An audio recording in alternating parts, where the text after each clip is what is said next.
Welcome to the War on Democracy Weekly Roundup, a Dictators v Democrats program where we discuss the major developments in the past week from every front in the struggle to save democracy around the world. If you like this work, then please do like, share, subscribe, and hit that Liberty Bell for more. This week, there's a lot going off. A massive Russian air raid in Ukraine over the weekend, growing gerrymandering in the United States, the end of a political career in France for the Prime Minister, and significant elections in Norway, and much more. But let's get to it and onto the Ukrainian front, where Russia launched the largest air raid of the war so far into Ukraine overnight on Sunday. More than 800 drones were used in the attack, which struck the Cabinet of Ministers building in Kyiv. This is the first time that a Russian air raid has struck a government building in the capital since the beginning of the war. Although it must be remembered that Russia has struck government buildings around the country, and there are reports of running firefights taking place between Russian special forces and Ukrainian defenders in the corridors of these buildings during the early days of the invasion in 2022. Now, Russia launched 810 drones, 4 ballistic missiles, 9 cruise missiles at targets across the country. Most were shot down by Ukrainian air defenses, but 54 drones and 9 missiles managed to hit targets, including the cities of Kryvyi Rih, Dnipro, Kremenchuk, and Odessa, as well, of course, as the capital, Kyiv. Now, reports are saying that at least 4 people have been killed so far, including 1 infant. President Zelenskyy has said, quote, "Such killings now, when real diplomacy could have started a long time ago, are deliberate and a prolongation of the war. The world can make the Kremlin's criminals stop killing. All we need is political will." And that certainly appears to be lacking. The attacks come not long after Trump's meeting with Putin in Alaska the other week, which achieved little. And Trump has repeatedly failed to follow up on threats to increase sanctions on Russia, so much so that Trump's 2 weeks has become a bit of a running joke online and amongst commentators. And after Sunday's attacks, Trump has said that he was, quote, "not happy with the whole situation," and confirmed, when asked by journalists, that he was ready to move to the second phase of punishing Moscow, but that doesn't seem likely. And Europe's coalition of the willings pledged to send troops to Ukraine to ensure that any ceasefire holds. Putin has claimed that they would be, quote, "legitimate targets." He is likely bluffing. And French President Emmanuel Macron said of the attacks that Russia is, quote, "locking itself ever deeper into the logic of war and terror." And he added, quote, "by Ukraine's side, we will continue to do everything to ensure a just and lasting peace prevails." The European Commission President Ursula von der Leyen said, quote, "once again, the Kremlin is mocking diplomacy, trampling international law, and killing indiscriminately." And the Polish Air Force was previously forced to scramble following attacks near the border with Ukraine. And the armed forces has said that Polish and allied aircraft are operating in an airspace, while ground-based air defenses and radar reconnaissance systems have been brought to the highest state of readiness. Now, I've seen air defenses in Poland right on the border. They are probably Patriot missile batteries, and they resemble the stakes outside of a medieval castle, angled east. Poland is defended, but Ukraine is not. And it's long past time that the European allies use their significant air power to defend Ukraine's skies from these constant terror raids. And Sky Shield is a workable solution to this. It's a proposal to use European aircraft in areas of Ukraine which Russian aircraft can't go to because of constant Ukrainian air defense and won't go to shoot down unmanned Shahed kamikaze drones, or Gerrans as the Russians call them, and cruise missiles. It's been done before. It's been done on behalf of Israel before. So there is precedent. It wouldn't put Allied jets against Russian jets. It would simply save civilian lives. We can do this if we have the will. Now, onto the American front. Gerrymandering is foremost in the dark arts of political manipulation, and the issue's been cropping up a great amount lately.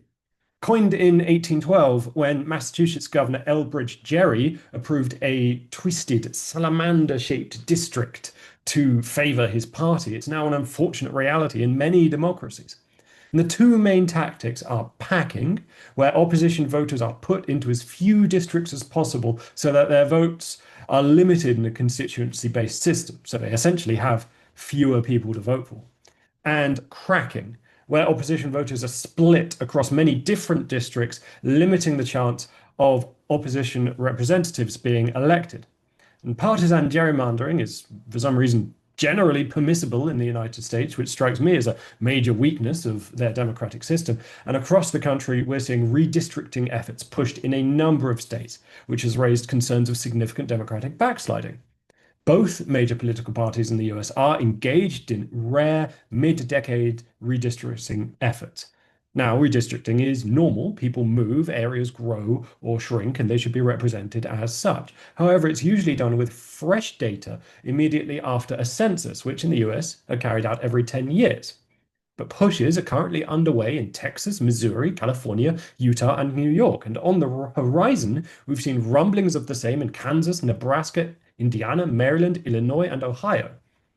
That's a long list, 1/5 of US states either undergoing the process or maybe about to. And gerrymandering, or accusations of such, are sure to fly as sparks from a saw blade. Now, as I've said, the tactic is not the sole preserve of the right, although the American right does appear to disproportionately benefit from it. In New York and California, redistricting is being used to the benefit of the Democrat Party. In Texas, lawmakers fled the state in an effort to hold up a redistricting process that would undoubtedly benefit MAGA Republicans. And the cases of California and Texas really bring this to the fore. At Trump's urging, Texas passed a mid-decade map on August 23rd, which would potentially net the GOP 5 extra seats in the US House of Representatives. And in response, California Governor Gavin Newsom signed off on a bill to have a special election in November, Proposition 50, which would add 5 new seats to California in the House of Representatives, which would very likely go to Democrat candidates. This is inarguably a mess. Gerrymandering skews democracy in favor of entrenched powers, often producing legislatures that do not really reflect the electorate's will, reducing accountability, competitiveness, and trust in government. It makes democracy, well, less democratic. And the US is in dire need of constitutional reform, else these kind of tactics erode what little trust people have left.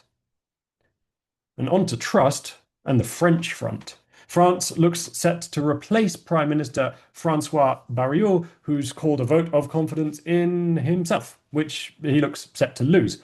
And France's Assemblée Nationale appears to have come to the consensus that despite the potential political end of PM Bayrou, nothing will change to break France's entrenched political stalemate.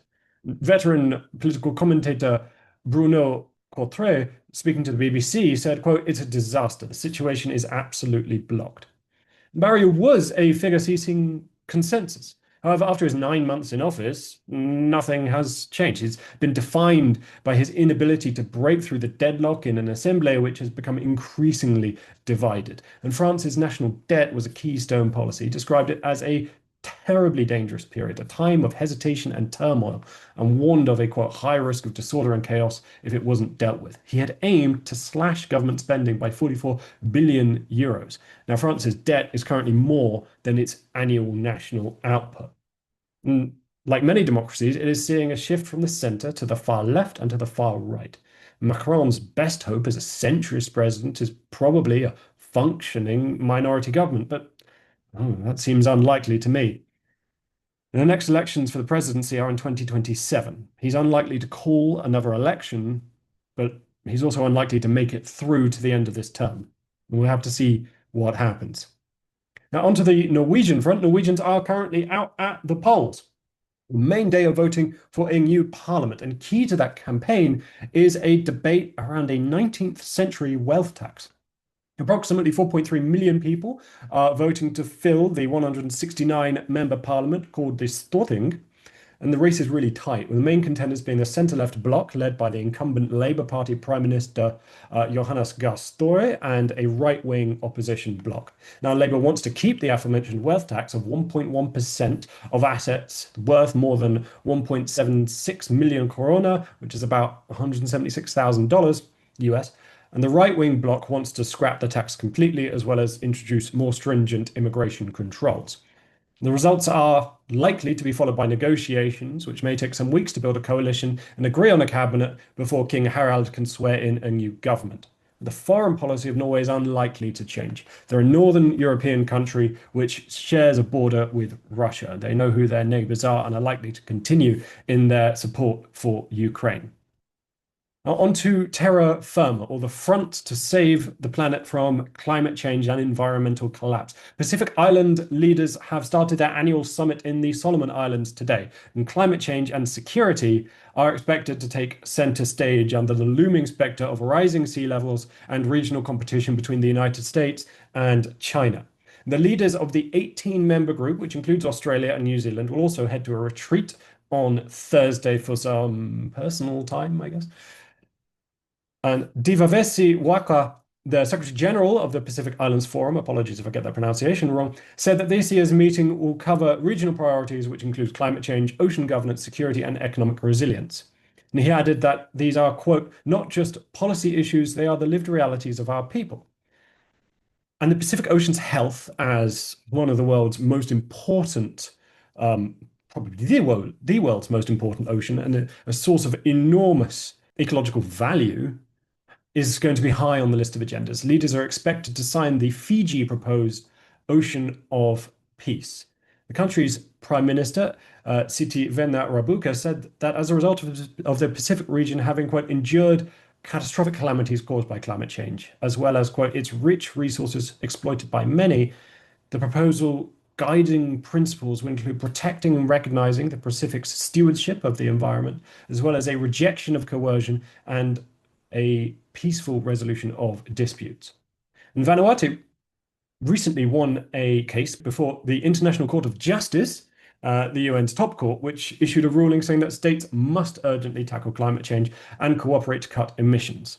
Let's hope that they succeed. The Pacific is a jewel of this world, and we cannot afford to lose it.